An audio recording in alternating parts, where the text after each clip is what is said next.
Good evening. I'm so happy to see you. I chose a heart for the symbol of this talk because it really is about how does our heart go on in the face of trauma or loss. And it turns out that there are many possibilities that can help us to endure and even to have a very meaningful life after trauma, and that's what I want to talk about tonight. And Oguz, could you tell me when I have 5 minutes left? Oh, yes, sure. So trauma is by definition something that is unexpected, unpredictable, and uncontrollable. The bad news is that trauma occurs quite frequently for people in different forms. Researchers find that about 75% of all people will experience trauma in their lifetime, maybe from an accident, maybe from a war, maybe illness, maybe abuse. There are many things that can traumatize people. But the good news is that most people who are exposed to trauma, although they do suffer for an initial time period, they do go on to become better. And post-traumatic stress disorder is actually experienced in less than 10% of people. So what this tells us is that the majority of people somehow are able to manage trauma and move on to a normal life, or possibly a life that may be somewhat enhanced, somewhat more meaningful, or possibly more spiritual. So as time goes by, the initial insult to someone's emotional well-being begins to soften, and it turns out that we may have a very strong ability to influence the way in which we are active on our own behalf in terms of healing. So this new field of study is called post-traumatic growth, and it is really devoted to understanding what are the things that people do that actually help them to develop deeper resiliency and more meaningful times following a trauma. So it's not just about can this person recover and stop having symptoms of PTSD. It's about can this person actually recover better than normal? Can they enrich their lives in some way? The symptoms of PTSD are very normal immediately following a traumatic event in which the person has come face to face with their own mortality or with the integrity of their body. But we can move from there. There are certain pathways that we can follow that diminish our suffering and can help us to thrive after a traumatic event. Some people take these pathways without even knowing it and without planning it. But the rest of us actually need to know, what are these steps that we can take? How can we do this? So I'm not actually going to focus on what makes a birth traumatic. I'm going to actually try to go right to the point of what people can do about it. The birth trauma is another talk in and of itself. So when one has a trauma, the assumptions that we have about how the world works are broken apart. For example, many people have the belief that if I'm a good person and I work hard and I'm kind to others, then bad things should not happen to me. But bad things do happen. So what is a person supposed to believe after that? They no longer have their old belief. They need to find something new. The things that we believe about safety and control and trust and competency in the world, these things are very challenged by a traumatic event. Our relationships are disrupted, our spiritual meaning, our sense of identity, who we are in the world. All of these things are now different after a trauma. Some people lose their trust in their own perceptions. They don't believe anymore in their abilities, and they feel that the whole world is dangerous.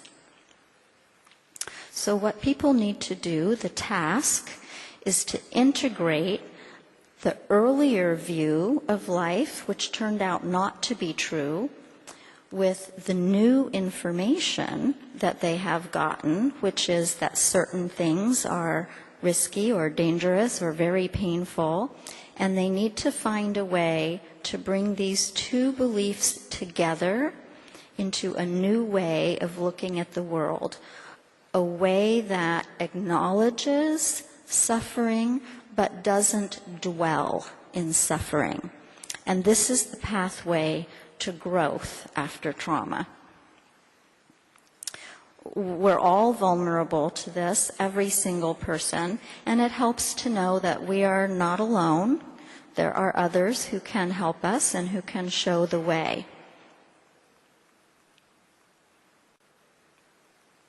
So, here is the choice. Which way do you go? Do you go down the pathway of staying depressed, staying in belief that the world is only an ugly, bad place and you don't wish to be participating anymore? Or can you go the opposite way, which is post-traumatic growth?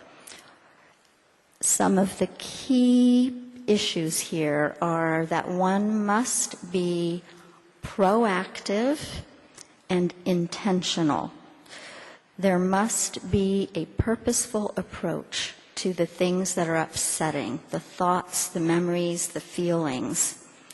There must also be a proactive approach to the people or places or topics that are upsetting.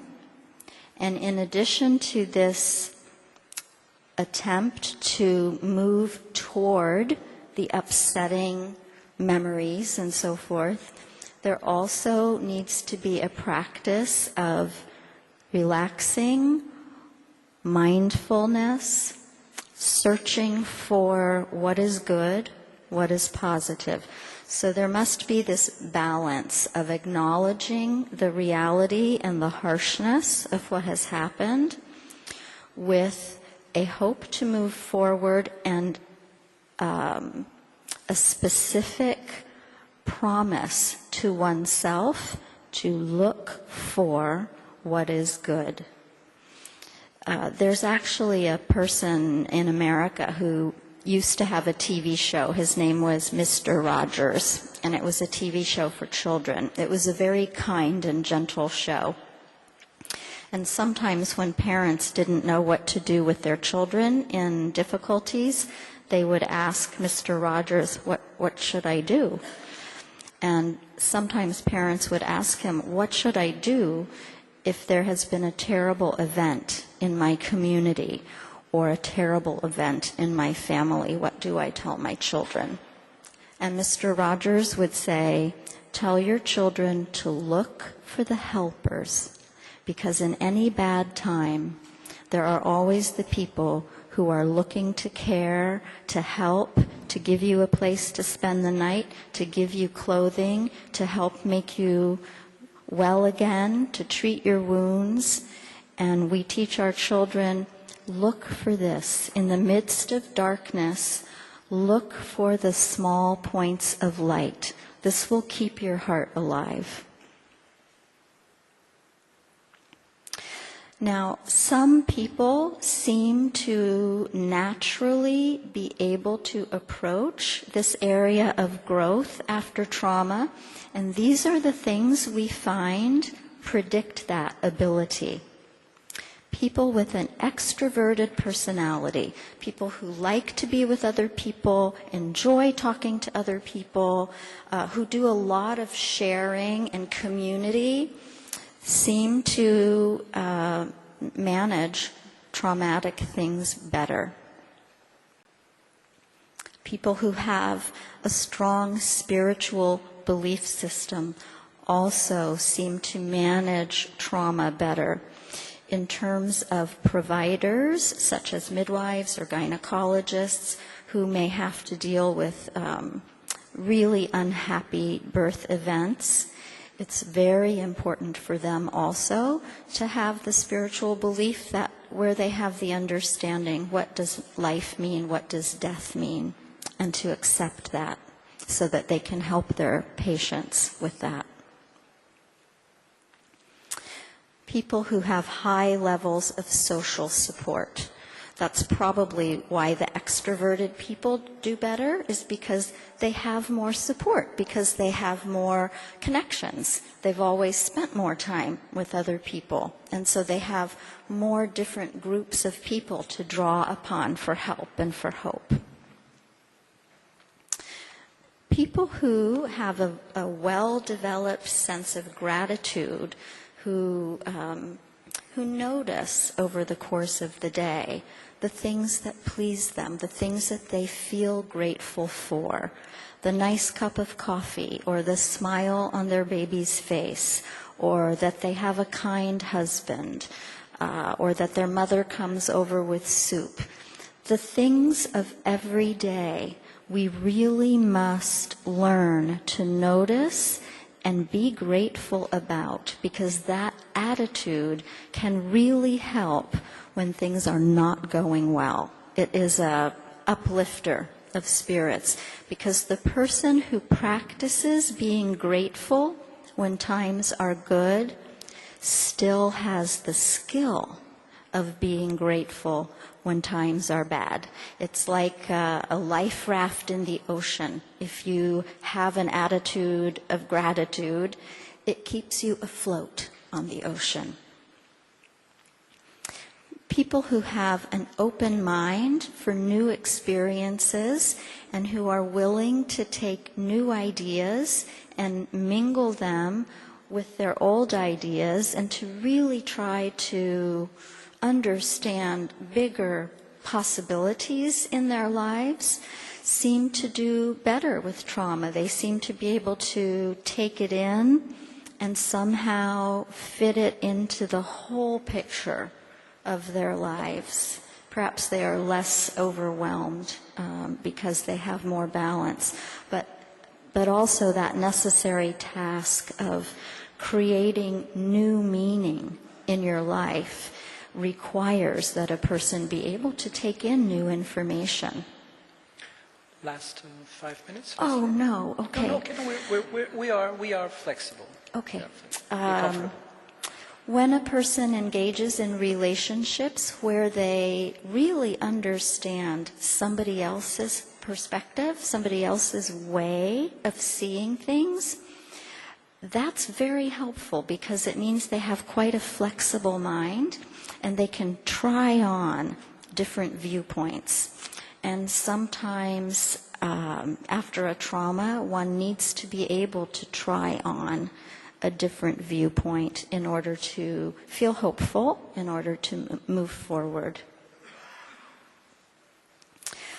Also, having a willingness to learn, an interest in learning, being willing to ask, what can I do differently another time? I find this very true in my work with midwives and with some of the OB-GYNs.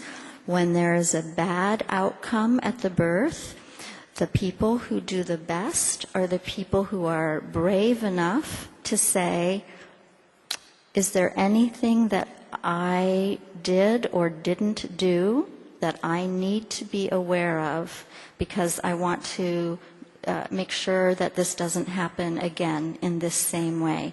And that takes really a lot of courage. So it's important for us to try to develop courage throughout our lives so that we have it with us in case of a bad event. The most famous researchers, Tedeschi and Calhoun, say that it is the individual's struggle with the new reality in the aftermath of trauma that is crucial in determining the extent to which post-traumatic growth occurs. The core things to be aware of are we need to know how our emotions, thoughts, and actions are influencing our moods so that we can have a little more control about that. We need a flexible attitude about change. We need to be willing to change. We need to be able to tolerate uncertainty. My husband would tell you this is the worst for me. I am not a person who likes to be uncertain. I struggle. We also need a sense of personal strength or agency. We need to accept responsibility for our choices and for their consequences. So all these things take emotional courage. These are some of the therapeutic things that can help somebody, help your patient or help yourself to manage some trauma and to try to move past it. When we are in a trauma, our brain does not function the same way. We don't take in information and remember it in the same way that we, say, ordinarily do in a classroom. And because of this, people often have a very patchy, irregular memory of what has happened. And the human is wired neurobiologically to want a coherent story, to want something that has a beginning and a middle and the end so that we can understand it. And so one of the things that's important for somebody is to create a narrative in which the whole story is clear to them. Sometimes they can do this on their own, but a lot of times they actually need help with it. They may need to, in birth trauma, for example, they may need to ask their midwife, oh, how did you see things happening? Or they may want to ask their husband, how did you see things happening? Or maybe the nurse that was nearby. What story did you see unfolding? And from gathering these different perspectives, they are able to make a story that makes sense, where their emotions and their memories and the way they think about it can all come together in one clear story. This is very helpful. It allows people also to notice the points, where things were most painful, but also to notice the things where someone really helped them, someone took care of them, something good happened, something that could have been awful didn't happen. So we want in the story the whole story, all the good, all the bad, to put it together and have the whole truth, because only from this can people move forward. We also want people to examine what are their values. If, for example, you are a midwife or you are an OBGYN and you feel very shaken up about something that has happened badly, it is very important to understand what are your core values.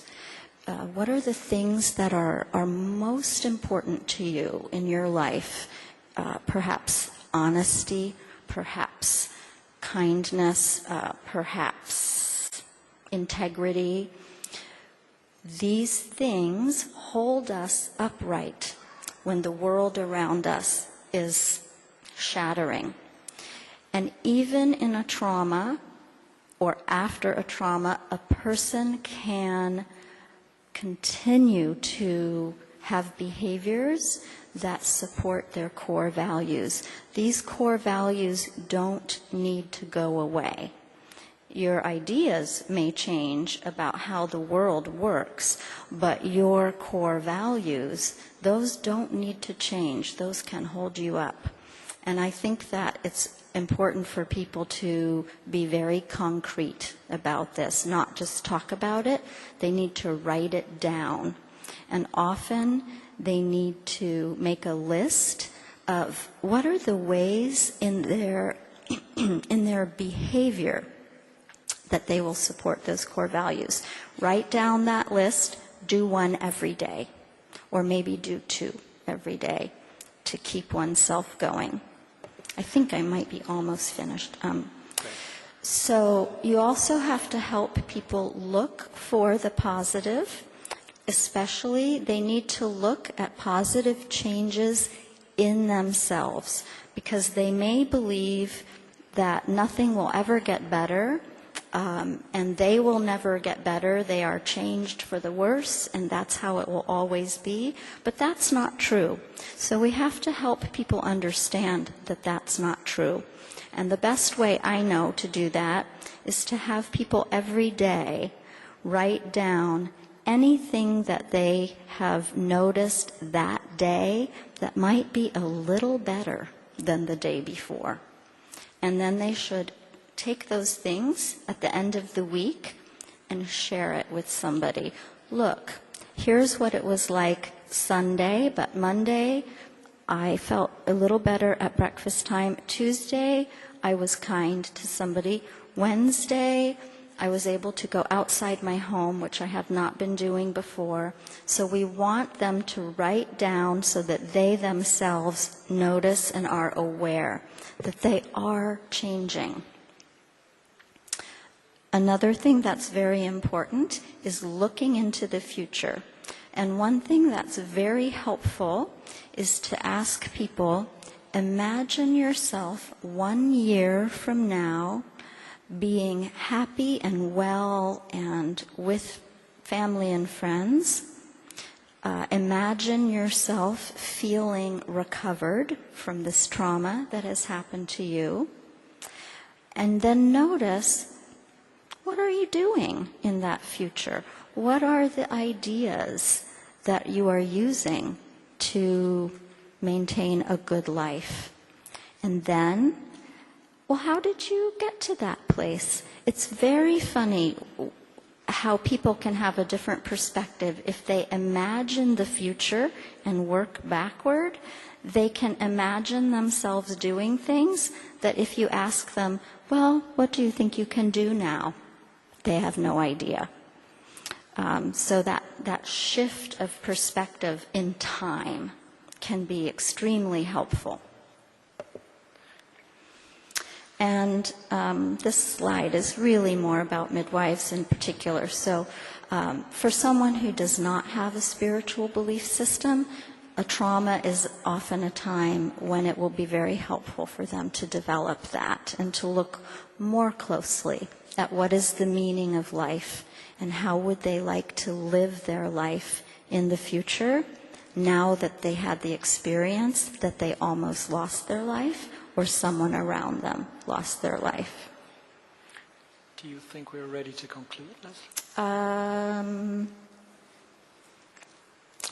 I'll say one more thing and then the last slide. Also, it's important for people to look ahead and develop a plan for being resilient.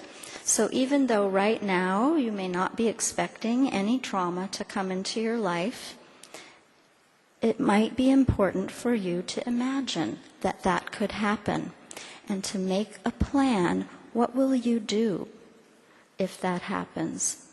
Who will you turn to for help? How will you keep your core values alive? What are the behaviors that you want to enact, even if you are suffering and you don't feel like it? But you know now, if I write this down, maybe it will help me do those behaviors after, and that will help me. So making up your personal preparation plan This little story is actually about a nurse who was very distressed working on the labor and delivery unit when babies would die, but it had never happened to her when she was the nurse in charge.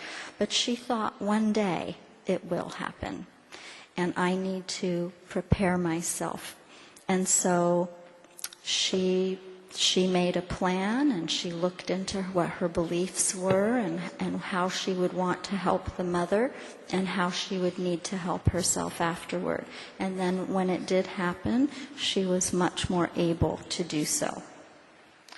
Okay. So here's the last slide. Trauma can be a springboard into a deeper and more meaningful life. Okay, thank you. Thank you, Leslie.